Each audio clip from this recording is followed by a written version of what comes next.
If you're listening right now to the Little House 50th Anniversary podcast, we know something about you.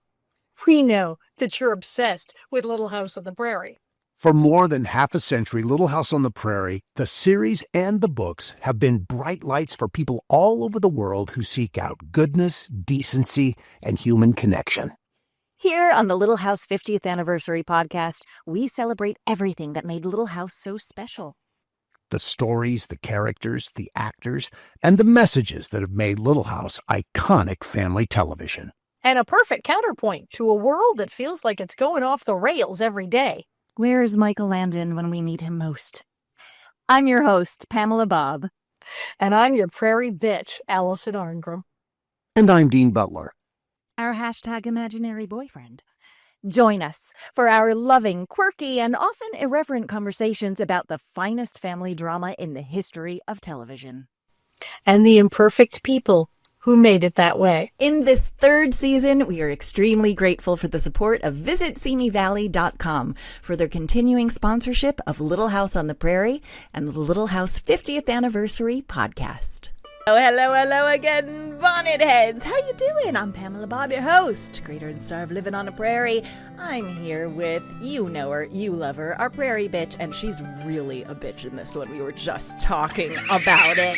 She's terrible. We love her. Allison Arngrim, here she is. And our lovable hashtag imaginary boyfriend, Dean Butler. Although I'm sure you have a bitch side to you somewhere, Dean. We all do. Our oh my bitches. God! Well, I don't know if I want to go to bitch side, but it can get a little rough sometimes. Absolutely. See, I think the thing that's so when you talk about Allison, what Allison did is there was always this sense of pleasure in it. She's Hannibal Lecter. I mean, she wasn't just awful. She was working actively at being awful. Yes, absolutely planned and pleasured. Yes. Yes. I mean, how miserable can you be? Which, as an actor, is the more fun way to go about it, for sure. Oh my God! Of course. I mean, that's one of the great parts ever. Sure. Well, Allison, you were just saying before we pressed record on this thing, but you were just saying, "Oh yeah, I started this episode looking at myself, going, oh yeah," and then immediately went to, "Oh yeah, oh no." And that was my reaction exactly. Like, oh, here's another Allison episode. Oh no, she's horrible, but in the best way ever. That's why we love you. But anyway, oh my God, this is one of those therapy episodes. Yeah, it's rough, man. It brings up childhood trauma. Well, it's a beautiful spring day here in town. Shut up. I think we're expecting a high Not of fair. 78, but it might go to 82 Stop it. tomorrow. Yeah. And it's gorgeous. It's gorgeous, the sun and the trees and the little birdies. And it'll be 84 on Wednesday here. This is Allison doing Nelly hardcore right now. Terrible. She's a terrible person. So, all right. So, tell us how it is for you. I mean, you are in so much of the country is in the situation that you're in right now, Pamela. So, what is it? It's 9 degrees right currently, and it's going to be that way for the rest of the month, like all of February. So the thing is that usually when it snows in New York, there's snow, and then a week later, within a week, the temperature rises a bit and it all melts and it's done. And it's slush and you're getting your feet wet. This ain't going nowhere. And I don't know if you've seen, there's a video, but it shows like the difference between how places like, let's say Chicago or Toronto or places that are equipped to normalize the cold and the snow, right? How they clean up the streets and the sidewalks, and it's very efficient and works really well. And New York is not quite up to task for that. So it's and it's a walking city, as we know. So if you're lucky, you get on some sidewalks that have been shoveled. But if they have been shoveled, I don't know if there are also all these videos of just New Yorkers walking in a single line, which is unheard of. But you're walking in a single line because there's only a foot long, wide space that has been shoveled for you to walk through. Where the ice is gone. And also, the walkways are not shoveled, so you still have to climb through the snow to cross a street or to get across a corner. Wow. And it's icy and hard. Like at this point, it's impacted and it's icy and it's hard. So just walking is really difficult. I'm just imagining, Pamela, there are going to be a lot of trips to the emergency room, or a lot of falling going on this month. That's going to be tough in that city. I think people are just, if they can stay in, they're just staying in because it's just too difficult to be out there. Even just walking the dog is like, absolutely. Oh boy. Oof. So anyway, that's me, East Coast, represent. Well, so like Allison, here I'm in Northern California. I'm sort of southeast of San Francisco. What's it there? And it's like 61 degrees this morning and blue sky, and I'm looking out the window from the old family ranch, looking into San Francisco, 40 miles away, and it's a pretty. I've got a coal oil lamp lit this morning to honor my my Prairie roots past, and if you could see this place, I mean, in the narrow shot you really can't see it. In the wider shot, I'm in this house that was built in 1906, it's family, charming, lovely spot. It's really and hopefully great. It'll stay in your family. And it's not brutal cold. Yeah. Well, there's that. Every time, again, I've said this to you guys before, every time this year, I'm like, why do I live here? Why? Why do I choose this? I choose. And you, of course, who love the snow. Yeah. Love the snow, love the cold. Although I have to say, I hate the hot too. It's not like I am a summer person either. Then no. I like mid. I like mid. Isn't San Diego known for like? You hate the San extremes. Diego, a town that's like 72 San all Diego's year lovely. long. It's on the water. That's a great city. That's what I need. I am told that when I was a bambino in New York, because I was born in New York, that the apartment we were in Queens, as a matter of fact, sister. not our floor, my parents were saying, boy, it's really cold. It was one of those like blizzards, serious blizzards, and I was, I guess, one. And it was super blizzard. And they're like, man, it is cold. And I started going, the heat works here. Why is it so drafty? I think it's colder. Did somebody leave a window open? It's awfully cold. We better check on the baby.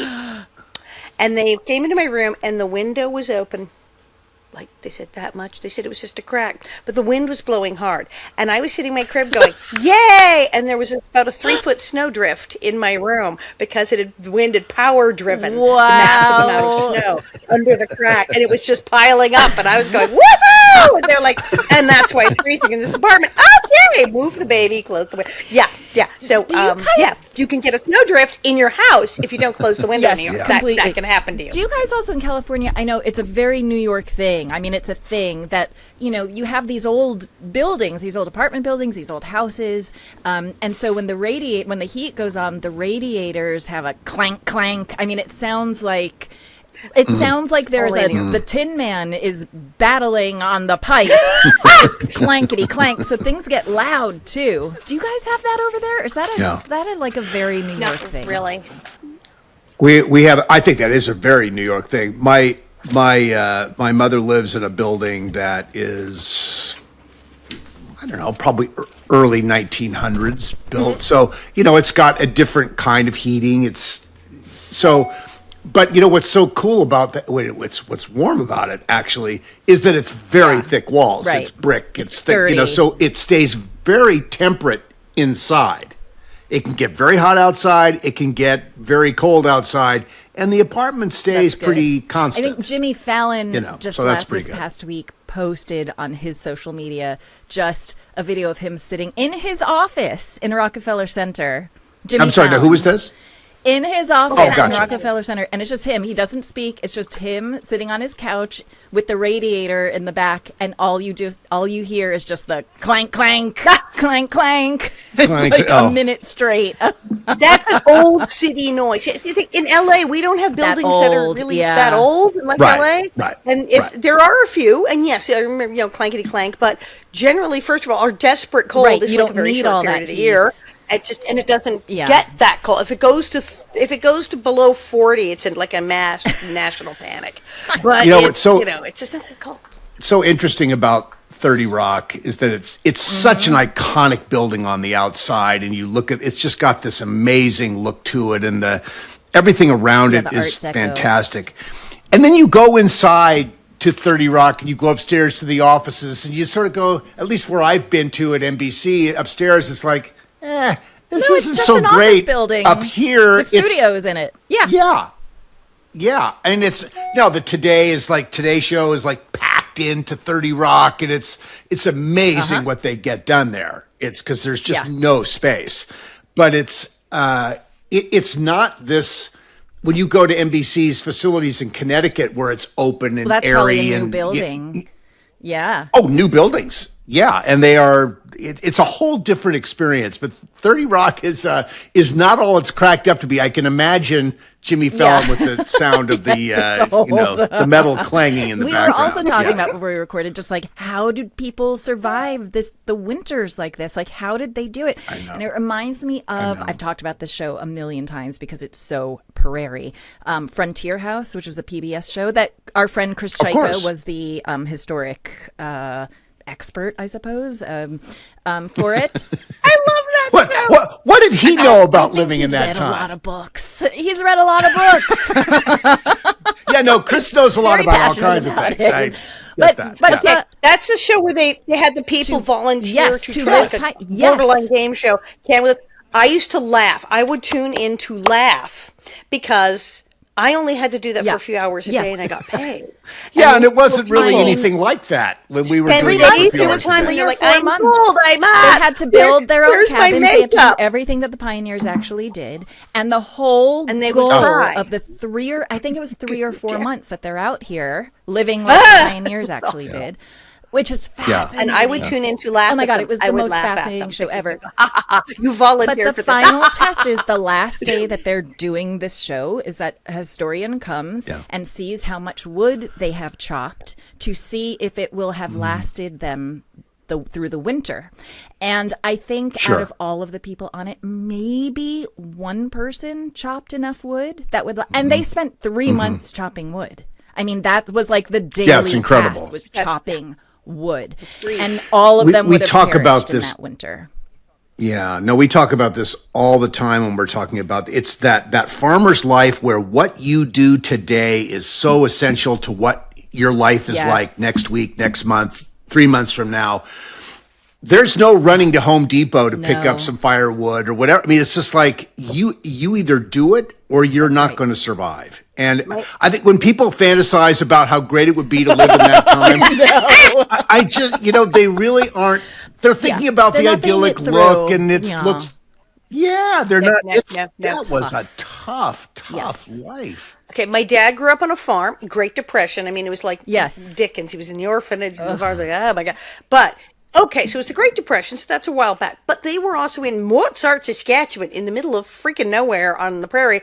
And like they had a lot of equipment from the 1800s. The house was, 1890s. So they were living a little 1880s, little 1930s. They had some way back stuff. And he said, okay, warmth. Now, we had heat in the house. We did have heat. There was like a steam thing going on. He says we weren't like completely primitive, although we had the wood burning stove. He said, but it was so cold in Saskatchewan, and anyone in Saskatchewan is watching knows what I'm talking about. They would take cow manure and rolls of brown paper, and you'd go all the way around the house outside, and you dig down maybe a couple of feet, around the baseboards outside of the house, around the edge, and just make a little space between the earth and the house, a little bit. And in that little pocket, you would pack as much cow manure as you could against the base of the house, cover it with the paper, and then pack it with earth. As insulation. All the way around. Don't miss the spot. Don't Why? miss the spot. Why? It sealed it, insulation, so those drafts that would are come in blocked. from the bottom of the floorboards, because the earth would freeze. Oh, got it. Okay. Yeah. The ground is frozen solid. There's a drift of snow 6 foot high all the way where like that episode of Little House where you have to climb out the window. You're like frozen in. So that cold on the bottom would get so cold. But you've packed this manure, so right away you've created a layer of insulation between the massive amounts of snow and the bottom of your house, the floor. And the cow manure, yes, it would decompose and generate a small amount of heat. It's actually that's interesting. Yes. And with the paper and earth, he said it was amazing the difference it made. I mean, yes, they had heat, but you could feel the heat because you had sealed every little. How did it smell? Or could you even smell it at that point? Luckily, it would get cold enough. You wouldn't. He said, while you were doing it, you could definitely smell it. It was You'd like, be grateful for it. Oh yeah, it was like, which chore would you like today? No, I'll clean the pig pen. I'll clean the pig pen. Please don't make me do the my back of the house. I'll feed the chickens. What do you need Allison, me to do? Yeah, it was like the chore you really need to write didn't a book want. about your dad, man. His life is so fascinating, and your mother's life is fascinating too. But every time you tell your but dad's stories, my dad should be a musical, though. I think my father's life should be a musical. It really is. It's that nuts. Did I make Dean spit? It's that funny. Yes. No.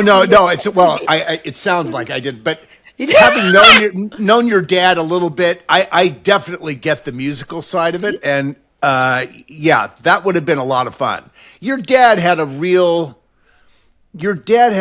spirit of sort of mischief about him, and the smile, the whole thing. He just was very world wise and sort of always a sort of a step ahead of what was going on.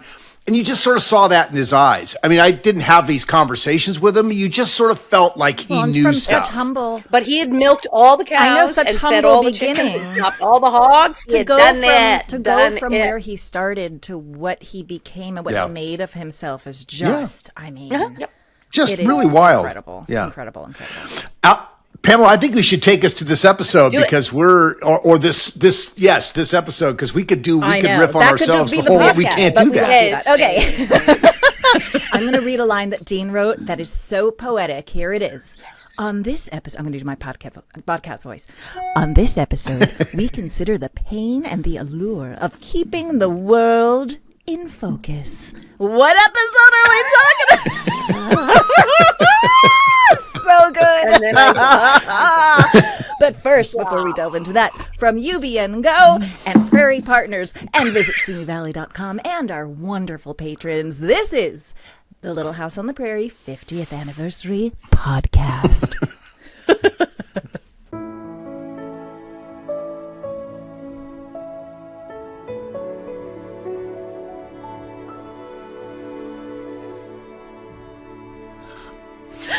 Okay, Dean, hit it. What are we doing today? Fire away. So, all right. So, just on that allure thing, I went through my thesaurus to find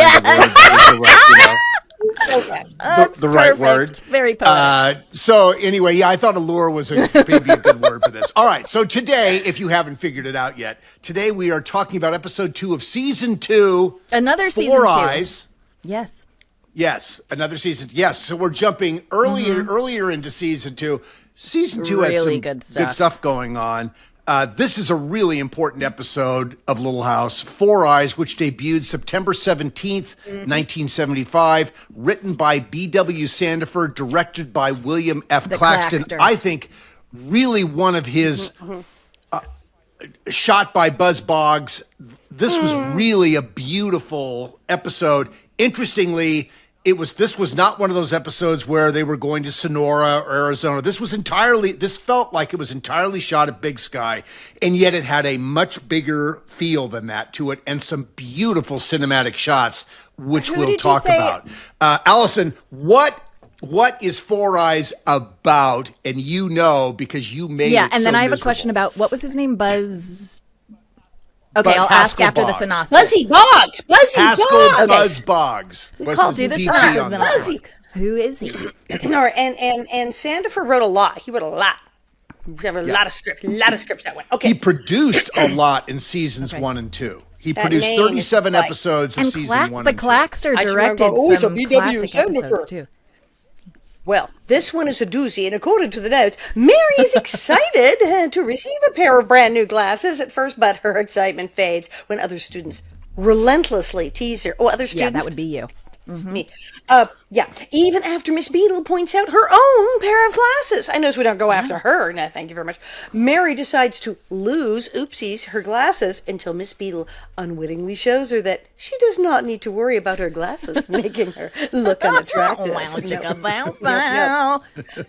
Fun fact, many fans wrote in after this episode to share how Four Eyes had helped their children cope with similar situations in their life. Yes.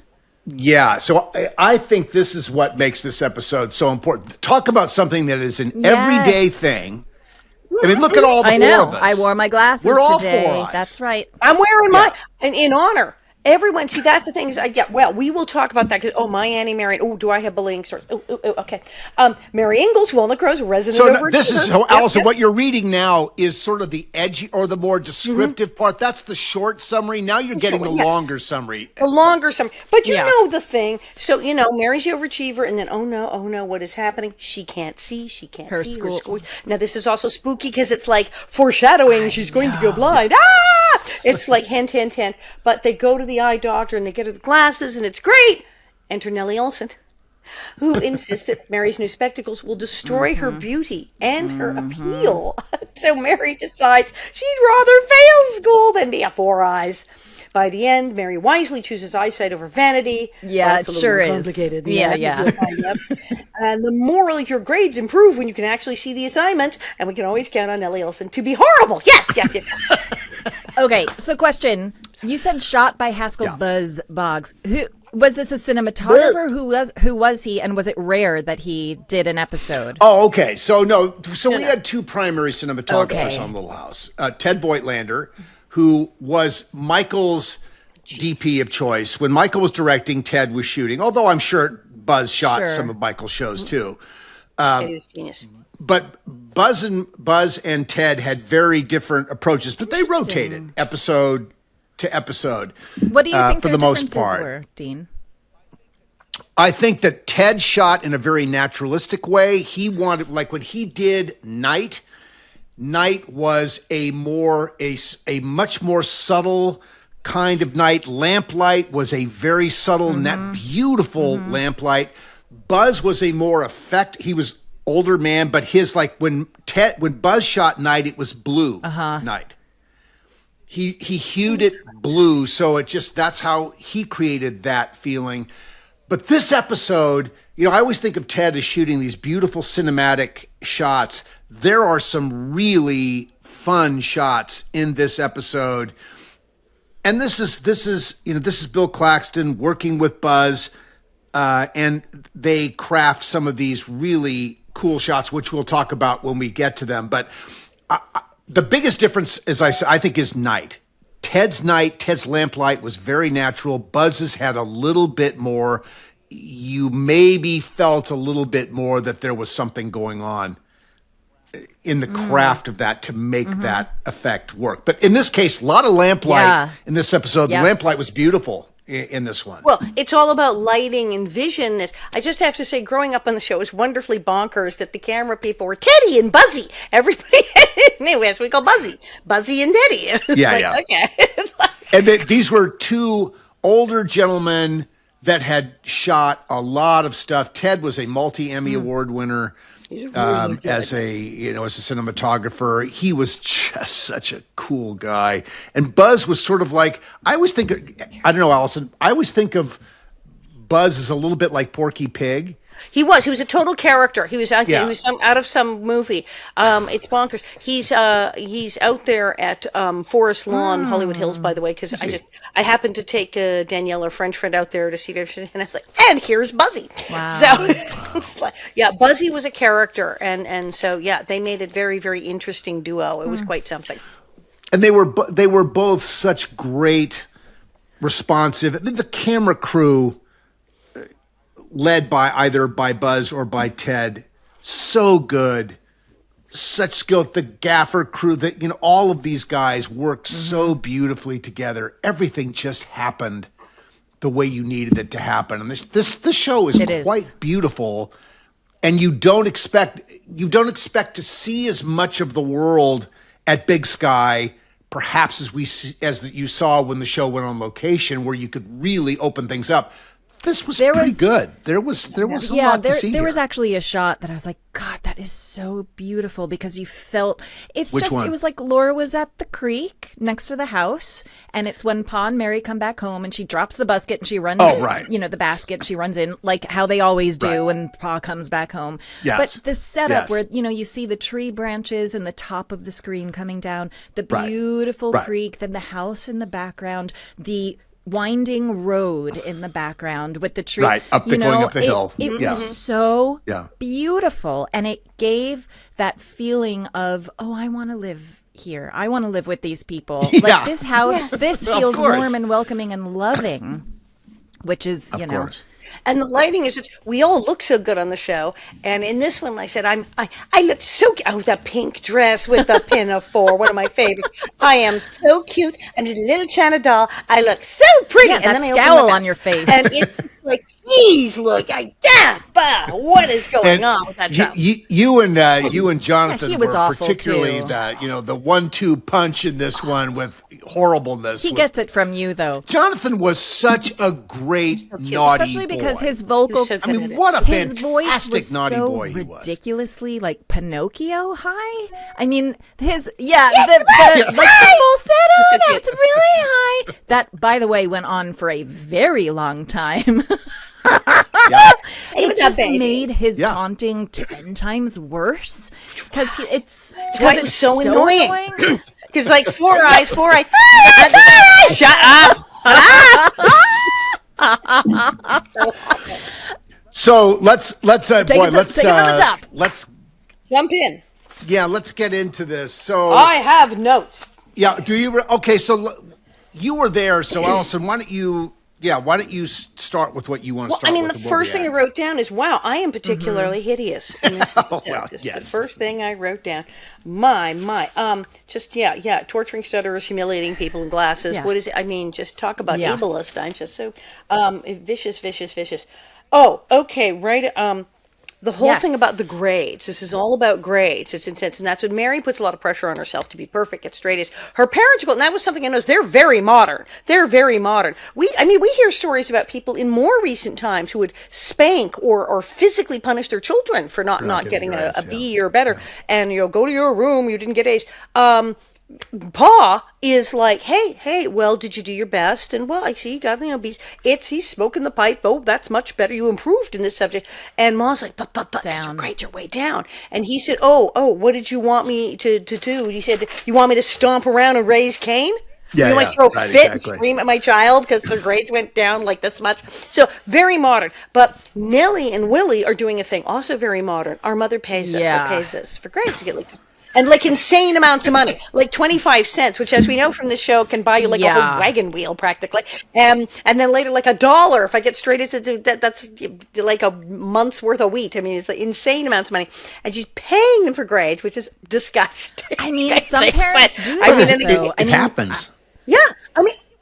I can see. Okay, we're going for Sure, ice cream if right. you get straight A's, or something little Sure. something like here, Yeah. cash on the barrel head for I specific remember going to school, and numbers. some people I went to school with got paid for grades, and my parents were never. I remember being like, "Well, how about if I?" And my parents being like, no." I mean, they took on the what Ma was saying of like grades are for grade. Yeah. You know, they're for For your your- own for their sake. own It's sake. not Own right. sake. That's what my parents No. thought also. Nellie is getting good grades, and this is way before the cheating episode, so we Correct. don't know if she cheated or I'm not. 'cause assuming before she cheated the episode- whole time. Probably. I myself was not a straight A student. I was very, very, very good in elementary school because I considered that pretty easy. I got all A's and B's. Junior high, when they started throwing algebra at me, I was like, and it went down a bit. And I was working and everything. But this Nellie seems to be a better student than I was. When she's carrying on and announcing things and they're reading all the stuff in school, I'm going, I did not know that until I watched this. I did not know that. So she's way too smart. But as Laura says, even eggs get graded, which I rather like. No, that's a And great. I'll That's a use great that line. somewhere. I wonder if at that stage of the I mean, that's an interesting. I wonder if at that time eggs did get graded. I mean, Did they? Yeah. I mean, Mrs. You're right. I mean, That's a Mrs. fact we Olson need to find graded. Okay, so yes, Mrs. Olson graded eggs, double Right. yolks, and more Arbitrarily, all of that, but so- exactly. she graded them totally. Now, it's interesting. Jonathan, again, a great Jonathan performance. Like I said, he could stage stuff when I would thump him and he'd go flying out the seat. At one point, Laura, she doesn't really push Willy. She just really touches him and he completely falls over and lands on the ground. I had to run it back. I'm going, did he just go blah and fall down for no apparent reason? Willy just fell over. Jonathan had Yes, great yes. instincts about all of this. He knew. He had wonderful instincts about it, and you never felt like. Well, you've talked about this. We could go on and on about Jonathan and the things that he did. you never felt like Jonathan had the slightest clue about what was going on, and yet he delivered wonderful, wonderful stuff. All the exactly time. what he was doing. And part of it was having the demeanor of where am I? Who am I? Who are you? What day is it? What? And you just went, Great adjustment. Hasn't a brain in his head. And then he's like on it with every line. And then like the falling over stuff, the physical stuff he did. You're like, how is he doing? He's so little. Baby. But no, yeah, he was so smart. He was so smart. And the voice, as you said, voice. Pamela, the voice was so singularly annoying. And I think he's working at it. I think when he first started, he didn't he was realize. too. But somewhere around, second season, he saw people go like, oh, well, This you is know he worked working. it. This is good. I'll do more of that. It's like, oh, that's creepy. Poor Mary. The great and Miss Beadle having to do the different classes. Oh my all God, the I stuff. I remember know. thinking, wow, that's right. My father talked about. I was the one-room wondering about schoolhouse that. and how hard that was. And she's having to do because she's got kids who are like 16, 17. She's got course. kids who are 5. And it's like she's got to come up with Yes. some lesson plan for everybody. And she's written it all on the boards. And I'm like horrified I that have a she has to question do for you this. guys. So, Yeah. Mary's working very hard. Her parents care about, everyone cares about grades, yada, yada, yada. But actually, in a practical sense, I wonder if parents really cared if their daughters did well in school, right? Because it's not like as they're much they're usually, but- being set up to have careers, or I mean, they talk about teacher. You'll be a teacher. You'll be a teacher because that was the only job Right. available. That was the career That was the that you only could job you could have. have. Now, in their house, because Ma had been a teacher and Mary had talked about wanting to teach, It's just they very would have interesting been, to me. And "Let's this is go." more historical. I don't blame the show for this whatsoever. It's just on a historical level. I wonder what, in terms of girls, especially girls on a prairie, right? Like in the country. Like I wonder what the expectations for girls actually were. I don't think they'd be as high, especially like in history and mathematics. They'd be, that's nice, dear. You can count the eggs and the Right. chickens and the pigs when you're working with your husband on the farm. It wouldn't have been as big a deal unless like, I mean, now in Mary's case,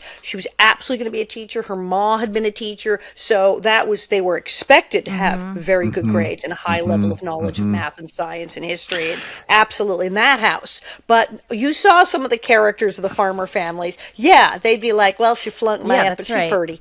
So they didn't care. They didn't care. Well, and for young boys, I mean, it was really about, are you going to have a strong Right. back, and are you going to be able to? I mean, that's really what the pressure Yes. was for most in an agrarian culture, which is where they were. That was really the currency. It was how strong, how hard could you work, how efficient could you be? Now, so and then it, sort of in a very human biological sense, young girls are generally ahead of young boys. To begin with. At that age, At yeah. that age. So I don't know. This all works for me, and of course, in the context of Little House. And my computer is chiming here. In the context of Little House, it's a story about focusing around young girls, and it's important to have that aspiration. And it's very going. modern. And it's Of course. wonderful. Yeah. It's wonderful Yeah. fuel for Right, this and- particular Right. episode. And they're doing a lot of 70s stuff with like the Ingalls Yes, being so yes. modern about Yes. it and everything. Very interesting, and very that's- interesting showing off. And that's why I was modern saying, ways like, of this raising. is an actual separate question aside from the show, because I know the show is doing what the show is doing, but historically, I wonder what it actually was like for women and the boys too, Yeah, who are and, going to grow up to be farmers, right? Like, Yeah. Right. Now, my dad on the farm in the one-room schoolhouse, they did want them to do well in school as family because, they had like 11 kids. And they said, well, they're not all going to be Right. farmers. People are going to leave Right. and do stuff. Right. So, yeah. And as he said, his father, they would take him at least once a month. They'd like go into town and see something, a concert, a play, something. Because he said, Culture. I can't have them Yes, be pigs. yes. I mean, Very they have to have something. good for them. They're not all going to live here with the pigs and chickens forever. They're going to, Yeah. they got to have something here. I want to say, in terms of the pressure that kids today are under, certainly kids of a certain kind of socioeconomic background or a sense of how they are going to be, what they're going to be in the world. I think kids are under far more pressure today to deliver in the classroom, in extracurricular activities, whether it's, judo, piano lessons, dance classes, whatever it is. I mean, there's sports. there is such pressure on kids to deliver because there's this real sense that if, what you do as a 10, 11, 12-year-old is going to define your access to what you're going to be able to get to as an older kid, the schools you're going to be able to get into, the opportunities you're going to have. So the Charles Ingalls, you'll do better and you'll work a little harder and that's all going to be good. That's so refreshing. Right. And what's important is the learning, particularly for not kids the test today. taking. Right, the learning. Yes, the learning, right. not the test Which is taking. true. But, if you want to get into Harvard, yeah. Well, Pamela, you're raising young kids. I mean, as you look at this, what do you see? I think grades are important for us. Mostly. Do you pay? No. My husband, no. No, of course you don't. You know what my husband will do though, if either one of my kids, and Henry's a sophomore in high school, so that's, more. Henry's a great kid, by the way. A great kid. Margot's in second grade, so there's, but if they get Margot's a cute girl. Adorable. If they get 100 on a test, Hal said that he'll give him a little treat. So for Margot, that means like, a sweet. For Henry, maybe that means like $10, so he can go out to dinner with his friend. Like get something for himself. Right. Yeah, they said going to the movies, going for ice cream. Wow, but you did really well. I think grades nice. are particularly important for my husband because his parents were not. Hal's a teacher. He's a special ed teacher now. But growing up, he was not a good student. I mean, he got expelled his freshman year. I mean, he was not good. But he always, and he had these awesome parents. His parents were both artists. His father was an opera director. His mother was a visual artist, costume and set designer. And they were, they were very artsy and they weren't so academically driven. How I am. I am not academically driven, even though I was always a good student, but like, I don't care, right? I don't really care. But Hal cares because he feels like he was never pushed and he should have been. And so with his kids, he's like, no, I'm doing homework with them every night and I am making sure that they're on the, thank God, good for him, because I couldn't care less. I mean, I care that they do well, but like I'm not driven that way. So, and also we're thinking ahead of like, how do we afford college? How does anyone afford college in this country? So, any kind of extra help, if it can be on an academic scale, like the better the grades, the better chance he's got of getting some sort of help. And what business is it they're going into? Is that something that is a 4-year college type of career? Or is that a different kind of school career? Is that go to and Europe? Also, the other weird thing is, and then we'll get back to the episode, but the other weird thing is, with AI coming, so many jobs are not going to be viable anymore. I mean, even if like graphic designer, right? Like it's not going to be around that much longer. So it's also it'll be different. It'll be a lot of jobs It'll will either not be around or be very different, like maneuvering. It's all different. When how do Bob we started figure this out? Yeah. When Bob started in school, he started with, studying engineering and switched to psychology. But when he started and he worked as, drafting and blah, blah, there were brushes and pens and protractors. Right. It's AutoCAD. It's AutoCAD now, and which he did learn. But it's like, he said everything I learned in high school and college on how to do this is oh well. Don't need that anymore. It's this now. Yeah, you have to learn really to do this. And so interesting. it's a very, very different world. Yes, there will be AI and systems and there'll be computer programs for everything in the universe. Yeah. And you'll still want the skills and to know those things, but you'll be doing them. It's going to be very, a different very, very, way very of using whatever skills that you have for that thing. Right. I think there still has to be hopefully for people who excel, a background in these things, which gives you some intellectual understanding of the principles of what you're doing. And these things, it's interesting how AI forces you actually, if you're really paying attention, to think about what it's actually giving you and adjust it based on your own sensibilities, and you have to have a sensibility to ask it to adjust. Garbage in, garbage out, garbage totally. in, garbage. If you don't know it and you just go, AI, you're going to get crap. Right. Anyway, back to the prairie. All right, let's jump. Let's go back to the prairie. So, can we talk about mincemeat pie just for a second? So they get to the house, and I'm like, what the hell? Are they having mincemeat pie for dinner or dessert? Because there are two different kinds. It's very British. This is what it is. It's just, it's a meat pie. It's just ground meat with some veggies and a pastry. That can be a mincemeat, or it can be a dessert pie. It can be a sweet one that you have at Christmas. This is why mincemeat is so confusing. Currently, if you go buy a mincemeat pie or jar of mincemeat, it is fruit. It is dried chopped fruit, raisins. That you have at currants, Christmas, blah, blah, blah. And you have it for Thanksgiving mincemeat. My Auntie Marion made a hell of a mincemeat pie. But it's kind of like, it's the fruitcake of pies. It's all that chopped like dried fruit stuff in a pie. Oh, I love it. Do you? Okay. They used to put suet, and you don't really want to know what suet is. Think lard and fat, and it's gross. You don't want to look up. But it tastes so good. Don't Google suet. Fat is flavor, baby. But this is what was it. But in the olden days, in like the 1500s, yes, it was absolutely shredded meat and some fruits. They went, well, if we took the shredded meat and we threw in some currants and raisins, what do we get? And mincemeat. So at the time the Ingalls were eating it, it's the 1800s, a little iffy. Were they having a dinner mincemeat pie that is shredded meat with some fruit? A dessert mincemeat pie, which would have been fruit and some beef tallow, suety, meaty things as well at that time. We don't know. Was that a dinner mincemeat pie? Was that a dessert mincemeat pie? Either way, they're disgusting. All right, for the record, I like mincemeat. Okay, mincemeat pies. I like them. I don't know how we get back into this episode. We are wandering oh my God. Okay, let's get back to Mary. Here. So Mary is flailing in school. They cannot figure out why. Ma even goes to school to talk to Miss Beadle. And it's like, what's going on? Is it a boy? And she's like, no, it's not a boy. I don't know what's going on. I love they all go straight to it's a boy. No, I thought that when I heard that conversation, all I thought about was you, Pamela, and how you might go off hearing that as a, is it a boy? It's like, wait a minute, trivializing this problem. Right? Oh, it's just a boy. What an outrage that is. I mean, how do you react when you see that? I actually didn't get mad about it at all, because when I had my first serious boyfriend in the 10th grade, I skipped half of my classes all year long. So it's a thing. Boom! Oh, wow. It's definitely definitely a thing.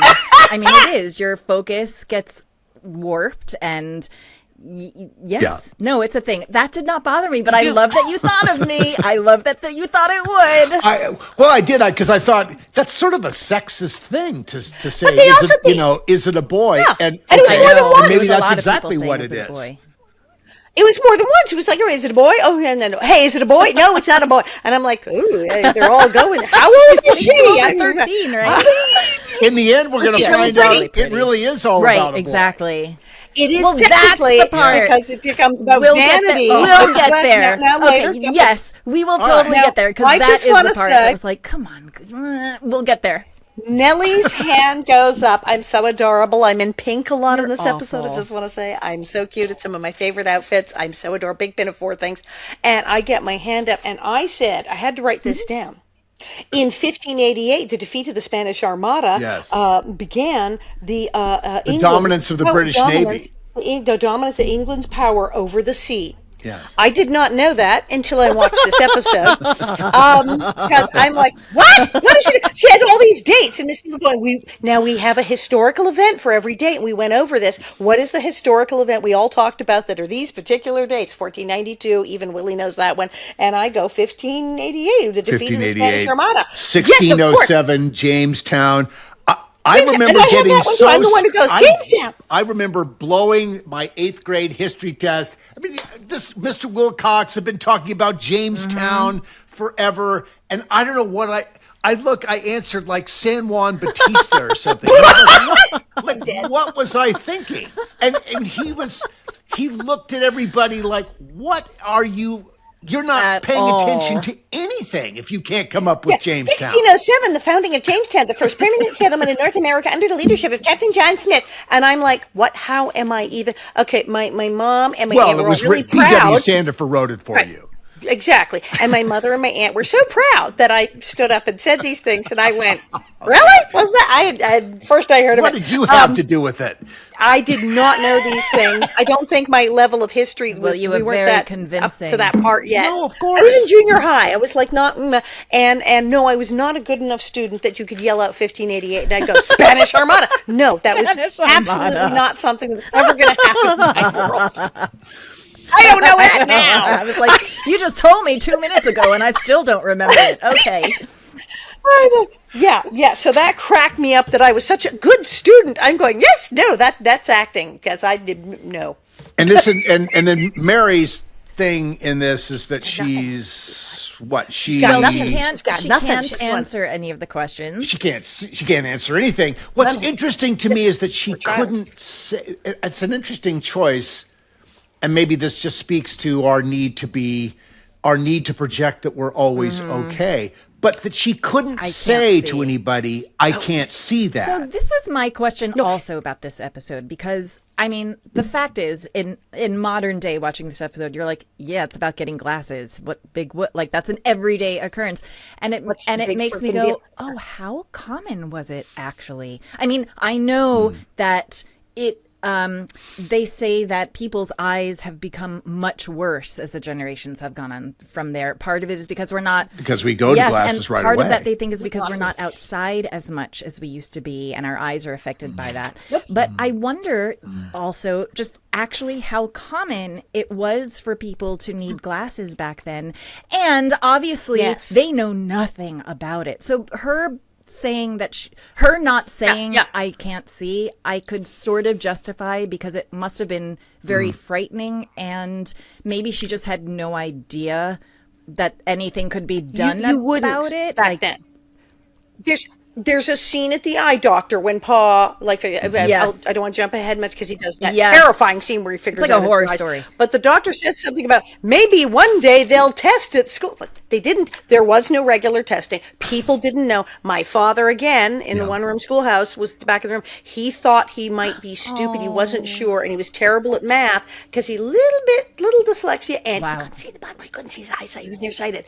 No clue. They were on a farm in the 30s, and who had money for glasses? He had no clue. And then, of course, when he left home and he could read plays and produce shows, went, oh, well, I don't know. Well, of course, he's holding it here. And it wasn't until well into adulthood that he wound up going to an eye doctor and actually getting glasses. Even way though into he adulthood. couldn't see, it didn't click of like, oh, I can't see, I need glasses. It just wasn't a thing. And he was terribly vain. Interesting. We actually kidnapped him and took him to the eye doctor. We interesting. had to force him. And then he got them and was like, oh, and said, I think I've been a little nearsighted my whole life because I actually couldn't see the bottom. I'm like, are you kidding me? You mean you had this whole time? A little bit, yeah. So as we race towards a quick break, we have burned so much time on everything here. But I mean, basically, she gets glasses. So what was it you saw on the eye test? Pa freaks out. That's the big change, because he's like, what is with this? And why are you studying? Why are you studying with the lamp here? What are you doing? Right. Why are you being so weird? And he's like, why don't you know and finally he goes, wait a minute. And he starts writing numbers on a slate and goes, what's this? No, stay over there. What is this? She can't read a thing. And he goes, okay, oh my God, it's her eyes. It's her eyes. It's her eyes. And then takes her to Mankato because he can. Which makes you go, oh my gosh, this must have been super serious back then, is just the fact of like, oh, I can't see, I probably need glasses.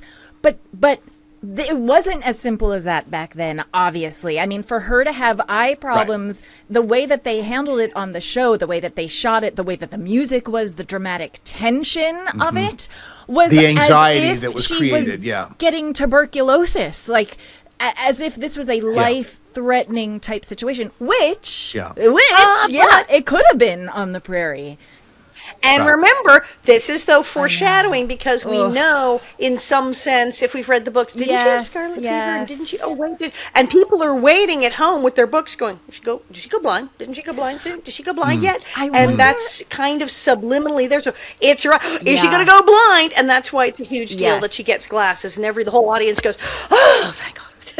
Let's talk about the eye exam yes, with Dr. we will Burke. talk about the exam. Interestingly, he's looking into her eyes with candlelight, using candles, and it's reflecting into her eyes, and he's seeing what he's seeing, and it's like, we still use eye doctors still use a version of that device that we saw there, and maybe I don't know if that's what they actually did, but that's what we saw, and we certainly have all seen a version of that device when we've gone in to get our eyes checked.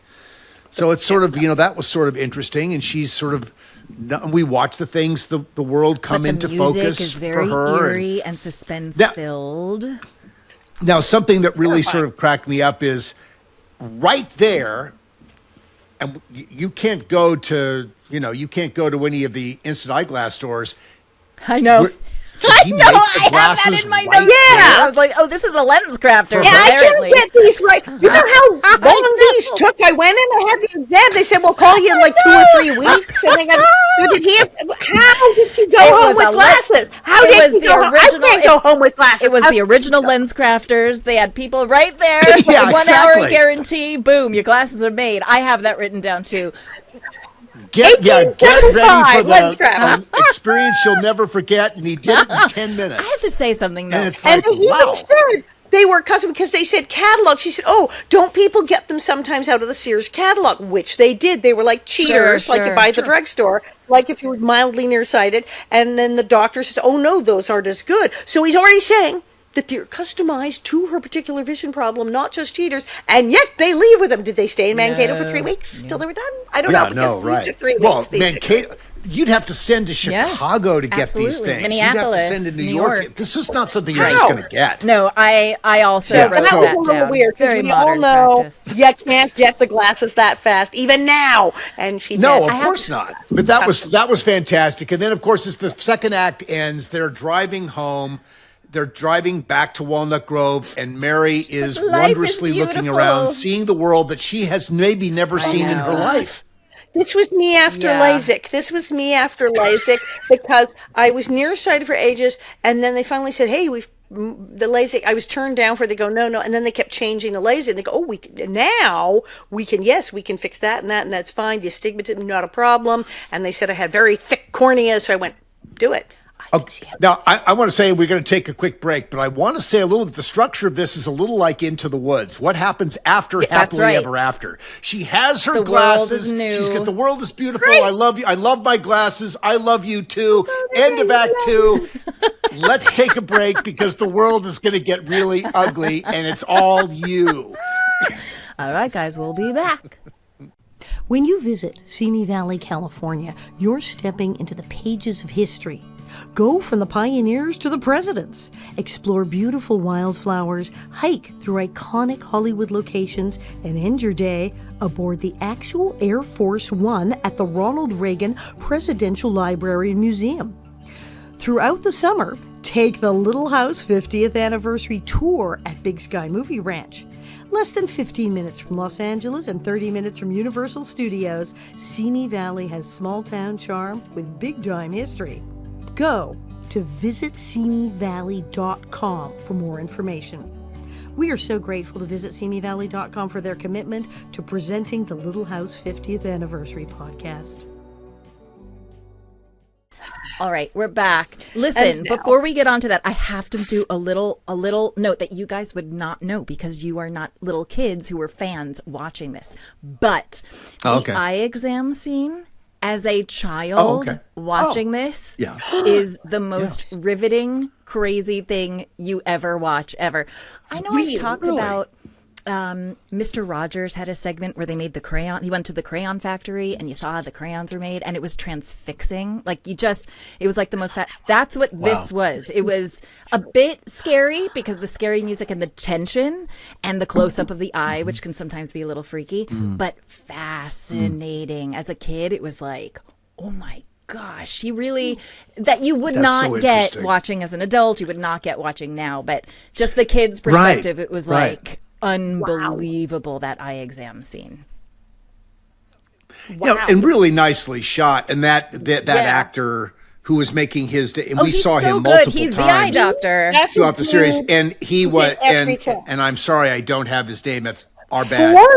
Ford Rainey. Ford Rainey. There you go. And this was his the first of IMDb many appearances. There were quite a number of nice appearances that he made on the program. And he was on he was on everything. Bonanza. His IMDb is bonkers. He was this fabulous character actor who was in at least 2 episodes of every single television show you ever saw. He's one of those guys. He's great. He's okay. So now Mary's back really home. Good. She walks confidently into school with her new glasses. It's a whole new world. And then cue Nelly. And then Hitch and her little hideous brother show up, and we're so awful and stupid because, and this is the thing. Back then, we were just saying people didn't all have glasses. Nowadays, because I'm trying to remember, did anybody call anybody four eyes when I was a little kid in school? No, because half the class I have recollections of that. I have recollections of hearing that. I don't think it was it didn't have the pejorative on it that this had, but definitely that term was used. I didn't hear much teasing of kids with glasses because half the class had glasses.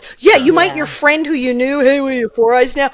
But as a thing, these kids are freaked out that somebody has glasses because when do you see someone with glasses? No one had glasses. Even Walnut though Grove their in teacher 18 rocks glasses every single day. Fun fact, Charlotte has said this before, the glasses that she wore on the show were her actual glasses that she wore in real life. They were like her 1960s hippie glasses. Her little hippie, her hippie glasses. Charlotte the was coolest. so. I mean, thinking about Charlotte. I mean, another little fun fact with Charlotte in the classroom. Charlotte wrote everything on the blackboard. She did, and there was a lot of writing on that blackboard. When the scene was being prepped, she would come in early and write everything on the blackboard, so it was all her writing. And this so was a big correct. deal for her.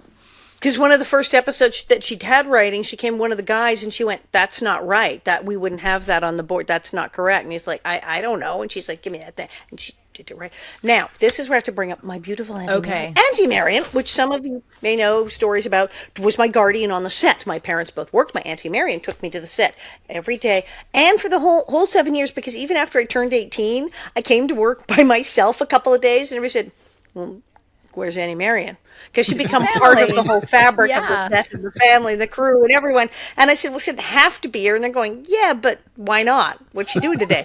And so I called her up and said, "Listen, you want to go anyway?" She goes, "Yeah." So I get 18 years old. I'd leave my apartment, go pick her up and take her to work. You're driving her in the Ranchero. Or you're with me. Because where's Auntie Marion? So she was absolutely part of the whole Little House family. Everyone, it's all about my book. What an incredible woman. I believe that the fact that I'm not screamingly insane today and that I have any kind Just of a touch moral insane, center and the right and wrong thing. I don't know. No kidding. Annie Marion, babe. Annie Marion all the way. Woo, woo. Annie Marion. So Annie Marion was also a very beautiful woman. She looked very young for her age. I mean, everyone saw pictures of her on the set. Oh, how old is she? Like 20 years older than you think she is. The woman looked great, but she was very beautiful when she was young. By modern standards, she was tall, dark hair, dark-eyed, with cheekbones to die for. But in the time period that she was a young girl, which was 20s barely, they liked short, cute, blonde chicks. Well, like my mother was a big hit, but so they thought tall girls were weird. And she wore glasses.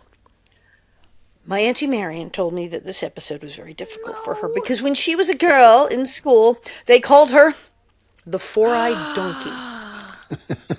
She was a beautiful, beautiful, beautiful girl. Four-eyed donkey, and that she would never marry, and that she was ugly, and she said it was horrible, really hard. And she was sensitive and shy, and it was bad, and she could still hear it 60 years later. So we do this episode, and I immediately, me and Jonathan, yes, Four Eyes. She sat me down and said, "This is a very difficult episode because I love you and you're my niece and everything, but did it have to be Four Eyes?"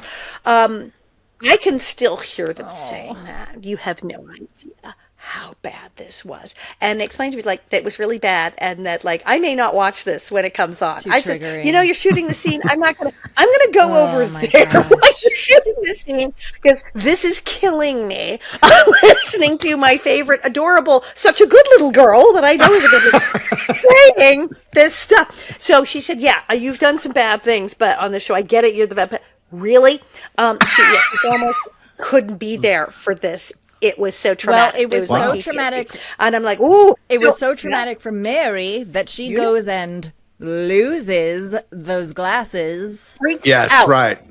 Right. I get all the other classmate members to do it too. They didn't care, but I told them to do it. So she comes and says, she has the four whole eyes class first, and I call it four four eyes. And Willie's going, four eyes. What was that? He's so insane. And how come Laura goes to fight back, but only against Willie? She doesn't try to take me on. She tries to take on Willie because I guess she can knock him over. I don't know. It's so awful. But the four piece de resistance is that she says, because they're like, but Miss Beadle wears glasses, and they're like, yeah, and she's a spinster. Yes. And she's right there, and then she goes, class. But Nellie's whole thing was, you're never going to get the married. first- Look at Miss Beadle; she's not Get married married either. Oh yeah, you'll never get married. No one will ever love you. You'll never get married because you're ugly. And then she says, Miss Beadle has glasses. Yes, she doesn't have a husband either. And that's what the was that? What am I? 11? I'm like, So- she doesn't have a husband. Right. So it's interesting. There are two references, the exact same line referencing just like Miss Beadle. The first time, it's a foreboding thing, and the second time, it's a good thing. And so we're going to get to why it becomes how it becomes the good thing, because we're burning so much time so listen, here. I'm going to skip forward. So Mary comes home and is like, sorry guys, lost my glasses. And also her parents take it weirdly very well. I mean, they're upset, but like she doesn't get in trouble. And I was like, well, that wouldn't have happened in my household. Yeah. I mean, I remember at once Pa raised his voice one time. As you were supposed to wear your glasses all the time. Yes, he got a little. That was the but one. Come on, thing, come on. And because medically, the doctor said it was better for her eyes, but he just says, well, it'll be harvest. It'll be harvest before I combine. There was no actual you what? Like, how dare you? Like, what were you that would have not flown in my household at all. There was one time I accidentally threw away my retainers. Because going to take them out to eat my lunch, and I accidentally threw them away, and I came home and I was like, sorry, I lost my retainers. And my mother was like, oh no, you didn't. And we went back to the school, and she made me go through all of the garbage cans. And we found them. That's amazing. Anyway. One time years ago, I was trimming in the yard, and my glasses came off somehow. And I was done with trimming in the yard. It loaded a huge garbage can filled with stuff. Couldn't find the glasses, and we ended up pulling the garbage can, going through all the trimmed hedge to find my glasses. And that's a real deal. And you're not a subsistence farmer, That's right. and yet you were like, where are my damn glasses? And nowadays, any kid, the parents are like, no, do you know what those cost? You bet. You got to find those glasses. Trash can kid. That's They're real. expensive. They really are. And for the Ingalls, he said, well, it's going to be harvest. He's being very matter of fact, where it's like, that's how it is, babe. No glasses. Well, now. and of course she's taking the position. Well, I was bad and I lost them. I don't deserve them. I shouldn't have. You shouldn't get me another pair. I mean, it's like, because Nellie had been so awful to her that she just couldn't bear the ridicule. Fear of being a spinster. I have driven her to go hide and possibly lose because they're in a log. Yeah. An insanely expensive pair of glasses that her parents have sacrificed to buy for her. And she's hidden in the log, and now her parents are really upset, and they're just trying not to come down on her too hard because she's got enough problems, but they're a half out of their minds going, oh my God, how much are glasses go? And it's my fault. I did this. I just want to. So, all right. So now, Pamela, this is the sweet spot for you now as we're coming to this. So she's given up these glasses. She's hidden, but something turns for Mary. Does. So I want to hear your outrage first, here. Here it is. Okay, so they're in the playground. They're playing. Mary's getting terrorized again, so she's like, "I'm going to sit by myself on the side of the school because I need a moment here."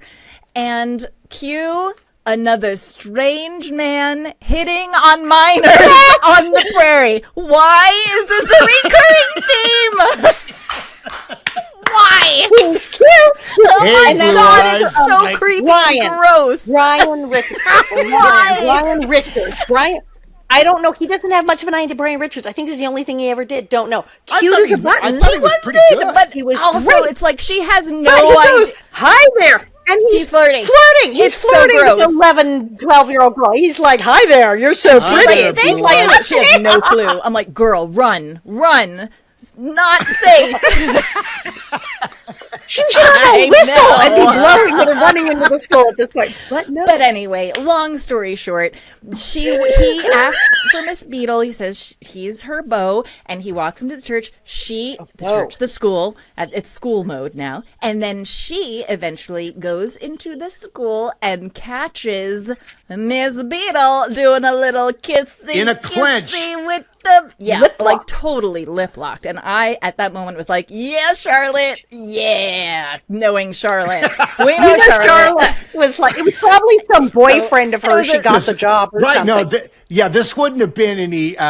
This wouldn't have been any strange situation for Charlotte. In fact, it was a very tame kiss for Charlotte. Oh my God, for Miss Beadle. Charlotte was so attractive, and she could have boyfriends for days, and owned her sexuality and owned the free love movement. And yes, more power to you, babe. And like I said, it's probably some dude she knew, and totally. I'm sure they probably did. She would totally do that. She totally did that. But she now, in the 1800s, this would have been grounds for dismissal. 1,000%. Exactly. She would have been fired. Absolutely. If this would have been like, what? She would have been fired. Because that would have considered extreme public display of private matters, and also the teachers are not supposed to really be dating or getting married. And she is like, I mean, yes, and a child saw you. Yes, in real life in the 1800s, she'd be pulled before the board. Such an interesting message that seeing that moment, Mary. And then Mr. Stacy, the lawyer, said, if I'd met you first... Stop it! Stop it! Jesus. But, so, that's the turning point moment. It is I know. As long as I can be still attractive, if a man would be willing to marry me, then cool, I'll wear my glasses. It's so complex because, as you know, on one hand, I'm like, yes, I understand. This was the 1800s. Like, this was the goal. Like, a girl needed to get married. That was what it was. So on that hand, I'm like, I get it. And then on the other modern hand, I'm like, this sucks. Don't you know I wrote down talking to strangers again? Mary has gone off to sit in the dirt, and then again we're going to complimenting little girls. What is going on in this? Because it is like jarring by today's. There we go. What can we also say? Go Miss Beadle with the lawyer. What the hell happened to the lawyer, dude? She ended up with the pig farmer. No, she ends up with the pig farmer. Talk about punching down. Dear God, what happened to the lawyer? But you know, lawyers, they work all the time. Who knows? It just didn't work. He was totally. I was like, I don't know what that was. Maybe it was the fact that he kept complimenting 12-year-old girls. Maybe. Yeah, maybe she said, I don't think this is a good idea.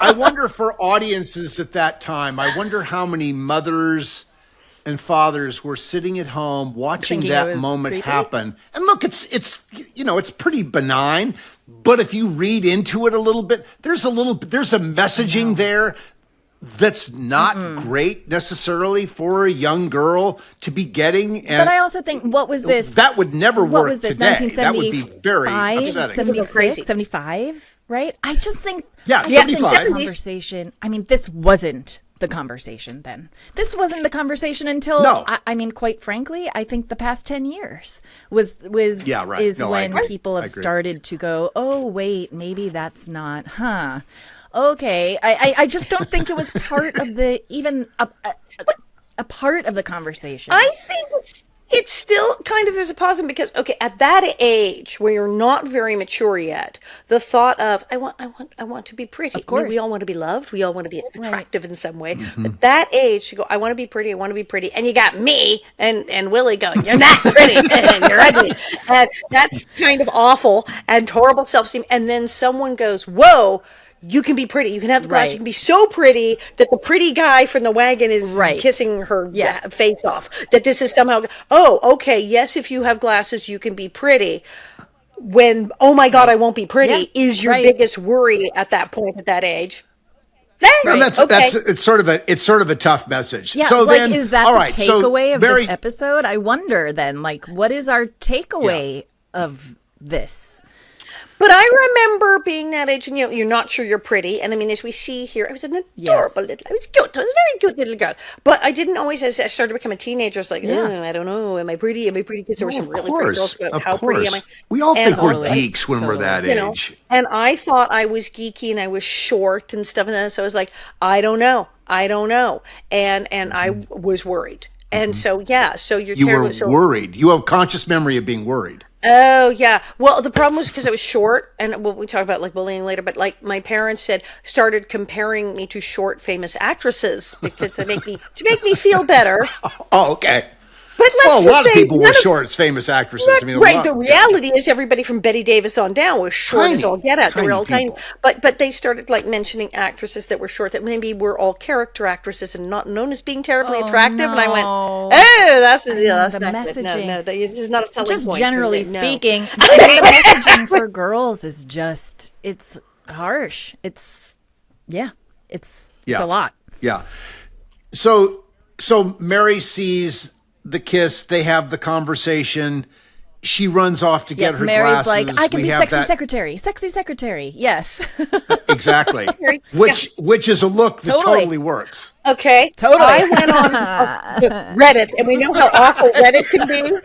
Reddit is gross, but I was on Reddit, and look, there were comments about this thing. Oh, okay. And there were young guys going, oh, I'm sorry. Did guys not like girls with glasses? They were sort of lost because they had the sexy secretary thing not happened yet. Right. And they were all like, but girls in glasses are so hot. They started naming anime characters with glasses. And they're like, I thought girls with glasses were hot. Oh, yeah, sexy librarian. Oh, shut up. And so, well, that's progress. I think it's totally a look. And thank heaven. Yeah, there's just something. There's something about that sort of shy, but sort of comely. It's like, wow, that's stuff that gets as a young guy, that certainly gets your attention. And the librarian teacher, him, giving you the. But so she does the test. She wins. She gets the grades. Nellie is thwarted. She wins the history test. Yes, thwarted again, despite my knowing everything about Queen Elizabeth and the Spanish Armada and Jamestown. Queen Isabella. I would go, Queen Isabella was. My mother says Queen Isabella was more important than Columbus. Prove it. Once Mary believed she could get the guy, there was no stopping her. But it was also interesting. There was a positive message because I love watching you, Pamela. It's so. But wait, smart women are pretty. Because she didn't have to be dumb to get the boys. She got the glasses and got the good grades. And there was no thought of I can't get good grades. That'll make the guy. There was a whole mindset at one point people going, girls should be dumb. Don't tell anyone you have good grades because the boys. Right. Well, don't intimidate young guys by being smarter than they are. And I say to hell with that. Didn't do that. As soon as she got those glasses, she was back to straight A's with the full belief that she was still attractive. So smart girls are still attractive was a biggie in this episode, which is huge. Yes. Also, that's big. But the whole episode ends with then Mary finally she wins this history competition and she shows Pa and I'm like, girl, what? Why? But she comes clean to Pa and says, yes. She comes clean to him. And I was like, Mary, you could have gotten away with it. Why? But her conscience is very guilty. And yes, Mary's very morally another grounded. Classic Pa moment of being super understanding and kind and caring and unconditionally loving, and that's what it's all about, baby. Pa cemented his place as one of the most beloved father figures with the way this was written and the way he did this episode. Michael and Karen, both cemented themselves as admirable parental models. Yes, and I love when she comes home with the glasses and Ma runs out. She goes, "Oh, Mary, you look so attractive. You look so attractive." Thought, that is just so dear. Because that wasn't weird sexist stuff. That was just confidence, and you look beautiful no matter what. And great. Correct. And also the love that Mary has for Pa and Ma, especially Pa in this episode. You understand why she loves him so damn much. And it's so about lying and conscience. You mustn't lie, and she comes a cropper. But also, hi guys, Michael Landon wore glasses. I mean, Yes. Did he wear glasses all the time? He wore these very The cool 70s big aviators. I love those huge 70s like aviator glasses. They were amazing. Who was the wonderful Most of the time. Lou Wasserman wore those They were the kinds of They were glasses. the rage in the 70s. So all the did age and 10. Mike, They were Michael huge. Landon Took your wear whole them face. all the time? Like he needed them to see, or was it just When he wore readers? most of the time, he had them on all the time. He had them obviously to read, to do stuff, and then he had the ones they went dark, the shades. Well, I But think he wore dark had glasses. them I don't know. on Were they a lot. were they transitional? I mean, Or or rather, would prescription. they Or change? there was the other I think ones he that would wore change. They were great different, dark yeah. glasses when he was shooting Huge. outside. But he had those big suckers, and obviously a lot of the time when he was reading a script, when he was working on a script, and he would get those Glasses. out and look at things, he wore glasses all the time. So he had glasses. I mean, I've seen him Yeah, with no, pictures of definitely. glasses. And he looked Yeah, hot of course. in the freaking Right. glasses. You've seen pictures, he looked completely hot in the glasses. So. I didn't realize he wore them as often as he. Yes, Dean, because that's what really matters if you look hot in your glasses or not. And we all, I just want to say how hot we all look in our glasses. All sporting up 4 eyes For today. reading. Like, I can see you guys, you're close and everything, but if I want to read something that's a little And small, I'm I got to blind. bust Oh, these out. I can't read And- No, I anything can't with see dark anything. glasses on. My far vision now is great. I used to have sucky far. I was very nearsighted. I couldn't do things that were more than 5 feet away. And then when I was in my 20s, I got glasses. But then I got LASIK some years ago, and I loved it. Something that's controversial, but I loved it. It was weird, but I was like Mary in the wagon going, look. See the world, look. right? But then they said, well, your close-up vision's going to go to hell. And I went, oh, so it Yeah, did. but that's But here cool. we Wearing are. the glasses as your occasional accessory is very cool. It's different when you depend on Sure, them. Nice. The Now, envelope, I was please. turned down for LASIK because my cornea is too thin, and I say it is the only part of my body that's naturally thin. God. Sheesh. I cried. I think we should talk will. about We're going this. to I talk think we about should talk all of about this in this. Patreon. Right. I'll save it All all. of it. Yes, Bullying, exactly. Glasses. Anyway, Auntie but that's our Marion, all of it, all episode. of it. It's a beautiful one. It's a great episode. And also, It's a great again, one. might I say, another Where's sort of glasses? slow-paced episode of a quieter, it's not, it's about a girl who gets glasses. I mean, that's really what the story is. It's not brain surgery. Not a lot of but subplots it's here. just so Grades, simply beauty, done. glasses. That's Yeah, kind of that's it. Yeah, we didn't talk about the great cinematography. We got so caught up in the messaging about glasses and boys, and That's okay. There was great cinematography. I mentioned it in the beginning. there was great Yeah. cinematography in this. Well, it's just that when she gets a scene at the doctor's was just Bonkers. bonkers with the shots of that The- and how that was done. That was One great. of those rare scenes, one of the rare scenes, and it's not necessarily great cinematography, but it's interesting that it wasn't normally done this way. That the scene between Caroline and Mrs. Olson in the Mercantile was shot where the Mercantile was dressed on location because the Yeah. wagons Windows. were going by on Yeah. the outside. They used the windows. That was a rare shot. You did that. Interestingly, on a foggy morning, now this was not necessarily great cinematography, but a wonderful shot. Michael comes out of the barn in the fog, and you cut to the inside looking over Carrie's shoulder, and he's shooting into a blue cyclorama. They are back on the stage at that point. So it's Wow. foggy morning to blue cyclorama, but a really great shot through the glass as Paul comes in Yeah. the door. And then the last one that I loved is the scene where I think it's where Pa and Mary are talking at the end, and Pa's sitting there in the water chute. that is shot, behind and I don't him. think we've ever seen that shot before or since. It's a beautiful, Yes, it is. beautiful shot. The composition Yeah, of it is and gorgeous. I just thought, wow, that's gorgeous. The movement of the water, the framing of that is beautiful. Obviously, all of that had to be looped because the water would have, Yeah. everything was looped on the ranch. So, but just some really, really, really Yeah. pretty shots. Congratulations Buzzy. to Buzz Boggs and to Bill Claxton. Some really great stuff in this.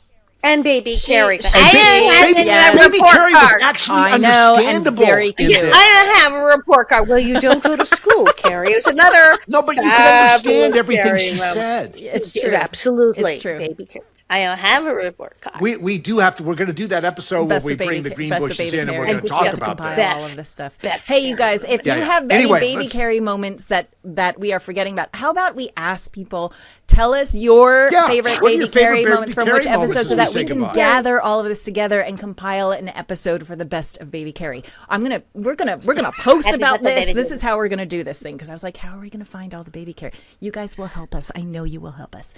Yeah, you'll help Okay. us find You baby know baby But carry- yeah, baby that's carry today's episode, everybody. Join us on Patreon. We're going to be talking about more glasses, and more glasses, and perhaps some childhood bullying stories I about can't see anything. glasses, and more glasses. I know I can't either. I'm so blind. But join us on our socials, Little House 50 Podcast, or our website, littlehouse50podcast.com. Like and subscribe. Hey, I'm going to add this one. Also, leave us a review, a 5-star review. How about that? This all helps us, everybody. Well, we shouldn't grovel and say leave us a 5-star. Just leave us a review. Be honest about your 5-star review. But that helps us too. Anyway. Be honest about your 5-star review. Very good. Anyway, that's it for today. We'll see you next time. Bob, get the wig. Let's fly. But Bob, wear don't glasses. lose your glasses on the hill, though. It's bumpy terrain.